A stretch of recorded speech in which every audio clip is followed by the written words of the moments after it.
हम हिंदुस्तानी हैं।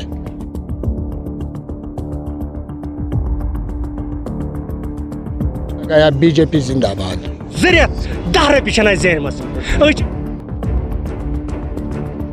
आप देख रहे हैं जेके न्यूज़ ट्राइब और मैं आपका मेज़बान इरफान तिलगामी। नाजरीन, इस वक्त मैं गुलमर्ग में मौजूद हूँ और गुलमर्ग जिसे जन्नत बेनज़ीर कहा जाता है और इस वक्त जम्मू और कश्मीर में मशहूर सयाती मकाम है।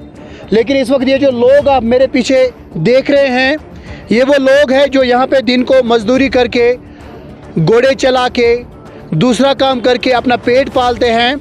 लेकिन कहीं ना कहीं शायद महकमे टूरिज़म की तरफ से इन्हें बेरोज़गार बनाने की कोशिश की जा रही है।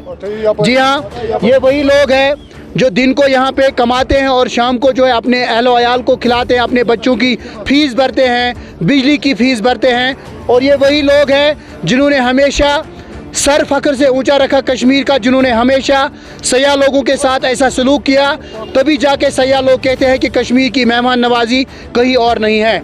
लेकिन मैं आपको बता दूं, आज सीओ जो है गुलमर्ग के, उन्होंने जो है जो गाड़ियां बाहर से आती हैं उन्हें बिल्कुल एक्सेस जो है वो दी गई है। पूरे जो गुलमर्ग के 3.5 किलोमीटर है वहाँ पे उन्हें एक्सेस दी गई है और जिसकी वजह से ये लोग जो है बेकार हुए हैं। इस वक्त तकरीबन यहाँ पे जो है हज़ारों की तादाद में घोड़े हैं और घोड़े वाले भी हैं, बेकार पड़े हैं। कुछ लोग उस पहाड़ पे जो है ये जो आप देख रहे हैं वहाँ सो रहे हैं, कुछ लोग उधर दुकानों में बैठे हैं और कुछ लोग इस वक्त मेरे पीछे मौजूद हैं। बहरहाल इनसे हम बात करेंगे और देखेंगे क्या कुछ मज़ीद मामला है। सबसे पहले आप अपना नाम बताएं। मेरा नाम है मोहम्मद लतीफ़ भट्ट। मैं गुलमर्ग से 22 साल से गुलमर्ग में काम कर रहा हूँ। लेकिन मुझे लग रहा है कि गुलमर्ग जैसा चल रही थी, अभी 1-2 साल से गुलमर्ग जो है बहुत कमज़ोर हो गई है। क्योंकि यहाँ के लोग, जितने भी लोग यहाँ पे गुलमर्ग में काम करते हैं, मुझे लग रहा है कि जो भी सवेरे घर से निकलता है, कोई 20 किलोमीटर नीचे रहता है, कोई 15 किलोमीटर नीचे रहता है, कोई 10 किलोमीटर नीचे रहता है, वो सवेरे घर से घोड़ा लेके आता है गुलमर्ग का चेहरा देखने के लिए। फिर जब गुलमर्ग पहुँचता है, वो गुलमर्ग का जो ये स्टैंड है, पौनी स्टैंड जो हमारा है, यहाँ पर घोड़ा बांध के फिर घोड़े को देखता है कि टूरिस्ट गाड़ी से कब उतरेगा, वो खुद मेरे पास कब आएगा, मुझे बोलेगा मुझे घोड़ा दे दो। कि जो भी ट्रांसपोर्ट श्रीनगर से, जम्मू से, दिल्ली से जो भी ट्रांसपोर्ट आता है वो पूरा गुलमर्ग के बाउल में घूमता है। जो गुलमर्ग का रोड है कम से कम 4.5 किलोमीटर के अंदर पड़ता है गुलमर्ग पूरा रोड, जिसमें ये पूरा गुलमर्ग जो ग्राउंड जोन आती है। फर्स्ट हमारा रोज़गार जो है वो तो ख़त्म हो चुका है, वो तो ख़त्म हो चुका है। लेकिन दूसरा ऑप्शन है जो गुलमर्ग में ग्रीन जोन था, जिसके लिए टूरिस्ट यहाँ पे आते थे कि हम गुलमर्ग जाएंगे घूमने के लिए, गुलमर्ग में कुछ साइड सीन्स है घूमने के लिए। लेकिन जब टूरिस्ट वहाँ पे पहुँचता है, चाहे वो गाड़ी से जाता है, चाहे वो घोड़ा से जाता है, चाहे ATV से जाता है, फिर जाके आगे बोलता है कि गुलमर्ग को क्या बनाया। क्योंकि गुलमर्ग जो 50 साल 40 साल पहले थी वो अब गुलमर्ग नहीं है। क्योंकि अब मुझे लग रहा है जैसा लाल चौक में घंटा घर है वैसा यहाँ गुलमर्ग ये बनी है। क्या वजह है? ग्रीन जोन गाड़ियों की वजह से ख़त्म हो रहा है? पूरा गाड़ियों की वजह से, क्योंकि पोल्यूशन बहुत सारा हो गया और उसका नतीजा तो इस साल हमें भुगतना पड़ा है। विंटर टाइम में भुगतना पड़ा है। जो बर्फ़बारी यहाँ पे हो रही थी, दिसंबर से स्टार्ट हो रही थी, नवंबर से स्टार्ट हो रही थी, लेकिन इस साल ऊपर वाले की मर्जी भी वही थी। और दूसरा जो पोल्यूशन यहाँ पे हुआ उसकी वजह से जो यहाँ पे बर्फ़बारी हुई वो जनवरी भी नहीं पड़ी, फरवरी में पड़ा लास्ट दिन, और 1 महीना यहाँ पे बर्फ़ रहा। आज जो बर्फ़ देखो पोल्यूशन की वजह से जितना भी आपको लग रहा है, यहाँ पे अभी 15 दिन के बाद घोड़े आते थे, 20 दिन के बाद आते थे घोड़े गुलमर्ग पार्किंग में। लेकिन आज जो है घोड़ा अभी 25 दिन पहले यहाँ पे घोड़ा आया। लेकिन मुझे नहीं लग रहा कि घोड़ा वाला यहाँ से कोई भी लेके जा रहा होगा 300-200 घर में। जैसा गवर्नमेंट ने अभी बिजली फ़ीस बढ़ गया, समझ लो मैं घर में रहता हूँ, मुझे 2000 रुपये 1 महीने का बिजली फ़ीस देना है। जब मैं गुलमर्ग आके दिन में 1000 भी नहीं कमाया, 200 भी नहीं कमाया, 100 भी नहीं कमाया, मैं खुद को खाऊँगा, घोड़े को खिलाऊँगा या घर वालों को खिलाऊँगा। क्या चाहते हैं? हम चाहते हैं कि गवर्नर साहब से ज़्यादा हम अपील करते हैं, रिक्वेस्ट हम उनसे करते हैं कि आप एक बार देखो गुलमर्ग में क्या हाल है। क्योंकि रोज़गार यहाँ पे कम से कम हम यहाँ पे जो लोग काम करते हैं, जो यहाँ के रजिस्टर्ड लोग हैं, कम से कम 50,000 1 लाख फैमिली जो इस गुलमर्ग के ऊपर डिपेंड करते हैं। 95% जो लोग हैं डिस्ट्रिक्ट बारामूला जो गुलमर्ग पे डिपेंड करते हैं। इनके पास और कोई खेती बाड़ी नहीं है, कोई यहाँ पे कोई फैक्ट्री नहीं है वैसा।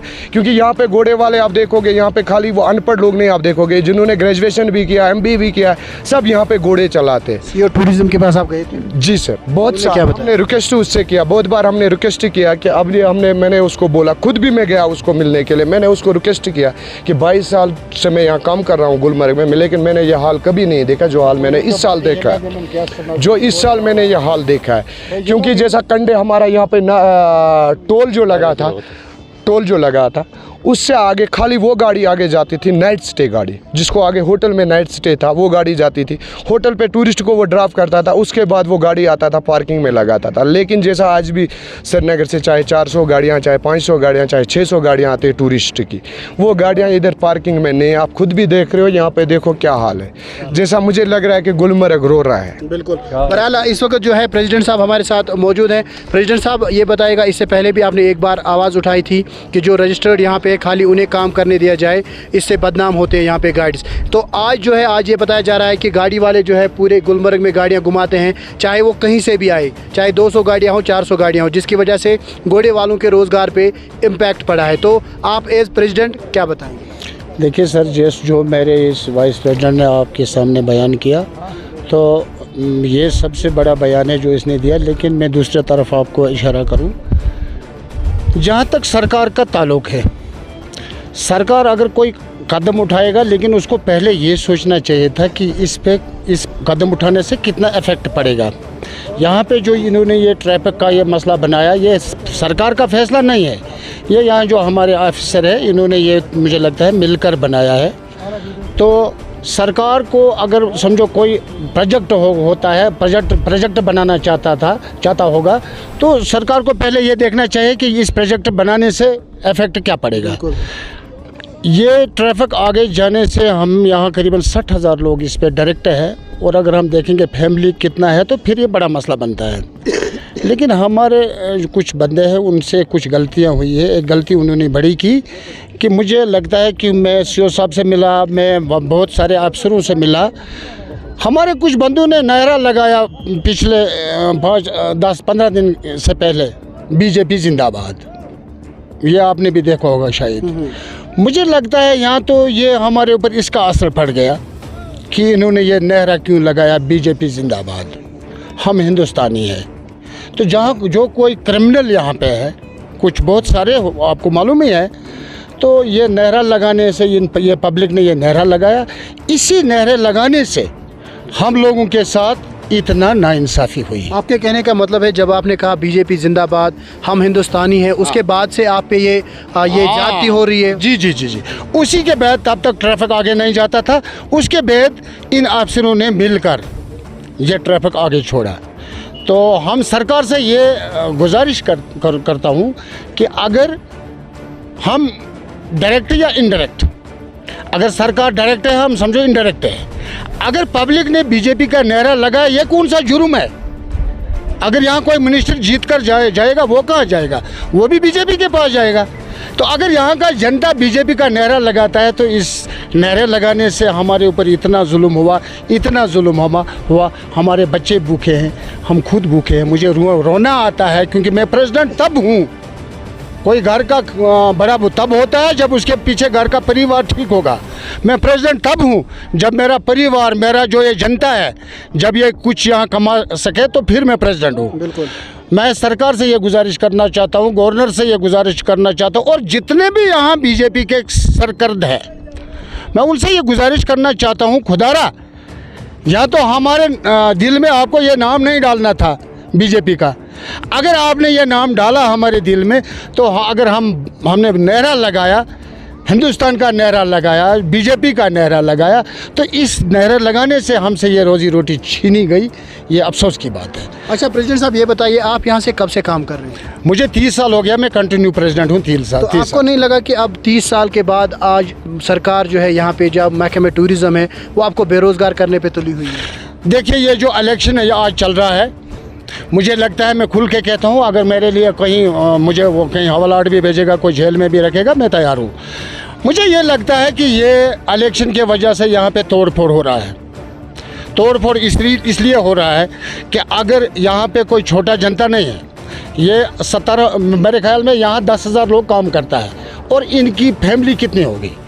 तो मुझे ये लगता है कि ये किसी ने मिलकर करवाया ये हमारे साथ, ये कि अगर 50% डिस्ट्रिक्ट यहाँ पे काम करता है, जब इनका रोज़गार उधर इधर तोड़ फोड़ हो जाएगा तो ये बिछड़ जाएगा, कोई कहीं जाएगा कोई कहीं जाएगा। हमारा रास्ता जो है इन्होंने इस वजह से, इस वोट बैंक की वजह से हमारे रोज़गार को इन्होंने लाक कर दिया। इसीलिए कि अगर हम बीजेपी के साथ जाना, कोई बीजेपी को वोट डालना चाहता था तो इसका मतलब यह है कि जब इनका हम ये छीन लेंगे, इनको खुद ही मालूम पड़ेगा किस वजह से ये छीना गया। अच्छा, यानी कि आपके कहने का ये मतलब है कि आपके इस रोज़गार छीनने के पीछे सियासत चलाई जा रही है। सियासत चलाई जा रही है। अब आपका नाम मुझे पता नहीं है।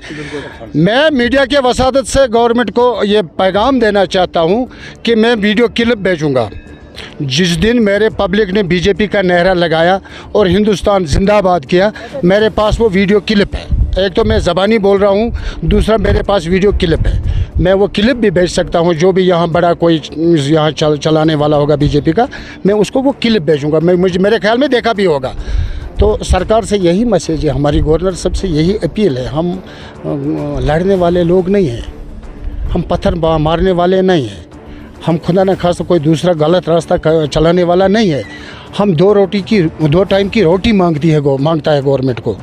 तो हमारी ये आवाज़ जो है पूरा हिंदुस्तान में घूमना चाहिए कि हम रोटी के लिए तरसता है, हमारे बच्चे भूखे मर रहे हैं। तो मेरी यही मैसेज जाना चाहिए आपके वसादत से सरकार के पास कि अभी तो हम पूरा अमन है, क्योंकि हम कोई बड़ी हस्ती यहाँ नहीं है, हम लोग मज़दूर हैं। तो अगर हमारा मसला 2 दिन 3 दिन में हल नहीं हुआ तो मैं ये कहता हूँ सरकार को कि हमें ये दोष नहीं देना। हम पूरा परिवार लेकर, और जितना भी गुलमर्ग के साथ, मार्केट भी यहाँ बेकार है इस वक्त, मार्केट भी ठप है। क्योंकि जब अब हमें सीओ साहब बोलता है कि आपका रोज़गार बढ़ेगा, आप अंदाज़ा लगाइए स्टैंड हमारा यहाँ है, यहाँ से आगे हम जाएँ तब जाएंगे जब हमारे घोड़े पर कोई कस्टमर बैठेगा। तो जब ये गाड़ी वहाँ पहुँच गई सिपलाइट में, गंडोला लिफ्ट के पास, चिल्ड्रन पार्क के पास, तो हम यहाँ खड़े हैं, हमारा रोज़गार कैसा बढ़ेगा? ये वो समझता नहीं है कि ये रोज़गार इनका कैसा बढ़ेगा। बिल्कुल, यहाँ ये टूरिस्ट रिज़ॉर्ट इनको ख़त्म करना है। इस वजह से देखो, अफसर आ जाएगा कल जाएगा, लेकिन हमारा जो आने वाला नस्ल है, अगर ये टूरिस्ट रिज़ॉर्ट ख़त्म यहाँ हुआ तो हमारा नस्ल आने वाला पछताएगा। यहाँ ना कोई इंडस्ट्री है, ना कोई फैक्ट्री है, ना कोई हमारा रोज़गार है। हम सिर्फ़ से सिर्फ टूरिज़म के साथ ये 2 टाइम की रोटी जो हमें मिलती है, इस पे हम गुजारा करता है। इसलिए हम आपके वसादत से जितना भी आप मदद कर सकते हो हमें, हम आपसे रिक्वेस्ट करते हैं कि हम कोई दूसरा गलत रास्ता अपनाना नहीं चाहता है। लेकिन अगर हमें मजबूर किया गया तो फिर ये लोग भी देखेंगे कि गुलमर्ग के लोग फिर कैसे हैं। हम आप सब लोग ये प्रेसिडेंट साहब के साथ हैं? प्रेसिडेंट सब साथ हैं, यहाँ सब मजदूर हैं। अस्सलाम वालेकुम रहमतुल्लाहि व बरकातहू। हमारी तरफ से ये गुजारिश है, ये गई 40 वरी अस जनाब मोहतरम हु कंड बंद यह कंड बंद, ये मज गाड़ी पार्किंग गसान, सालिम बचान, बेरोजगार सालिम ये नसन बचान, लुकस 50,000 ये बचान, ये बाजर बचान, हेल्पर बचान, गुर वोल बचान, गाइड बचान, हर कह अम सत बचान, गाड़ी पार्किंग गसान। मगर अ तरह फिक्र इन 2 रेतन मज क्या गो, गाड़ी और सोदे गसान ब्रोट। तो परेशान, अस गई 2 रेत 10 रपी जेनम, गर खसान योर वसान बे वापस। अड़ बिचार तम फाक मरान ये दिस नजर यप सालिम 2 रेतन मज बे यह तरह फिक्री ये क्या मसला गो।